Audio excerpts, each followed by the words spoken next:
Hello viewers, ఈ వీడియోలో aliens గురించి కొన్ని ఇంట్రెస్టింగ్ ఫ్యాక్ట్స్ తెలుసుకుందాం.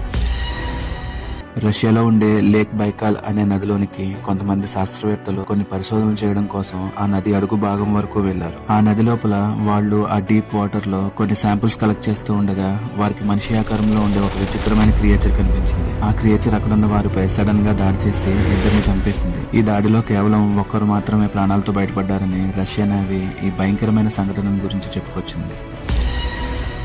రష్యాలోని సైంటిస్టులకి స్పైరల్ షేప్ లో ఉండే ఒక వింత వస్తువు దొరికింది. ఆ వస్తువు ఏ కాలం నాటిదో తెలుసుకోవడానికి కార్బన్ డేటింగ్ టెస్ట్ చేశారు. అది దాదాపుగా 20,000 సంవత్సరాల క్రితం నాటిదని తెలిసి సైంటిస్టులు షాక్ అయ్యారు. ఎందుకంటే మనుషులకి మెటల్స్ గురించి తెలిసింది, వాటిని వాడడం మొదలుపెట్టింది కేవలం 6,000 సంవత్సరాల క్రితం నుండి మాత్రమే. అలాంటిది మెటల్ తో చేయబడిన స్ప్రింగ్ లాంటి ఇలాంటి వస్తువు 20,000 సంవత్సరాల క్రితమే తయారు చేయబడి ఉండడం సైంటిస్టులను షాక్ గురి చేసింది.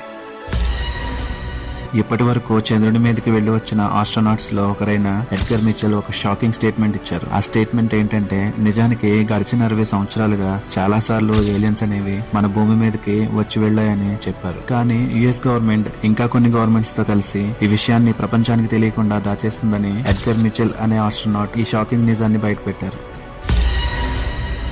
2010 ఏప్రిల్లో జోర్డల్ బ్యాంక్ అబ్జర్వేటరీ సెంటర్ లో పనిచేస్తున్న కొంతమంది శాస్త్రవేత్తలు గెలాక్సీ M82 లో కొన్ని కదలికలను గుర్తించారు. వారు ఆ కదలికల్ని డీప్ గా అబ్జర్వ్ చేస్తున్నప్పుడు అంతుచిక్కని ఒక మిస్టీరియస్ ఆబ్జెక్ట్ రేడియో సిగ్నల్స్ ని రిలీజ్ చేస్తూ కాంతి వేగం కంటే 4 రెట్లు ఎక్కువ వేగంగా ప్రయాణిస్తున్నట్లు వారు కనుగొన్నారు.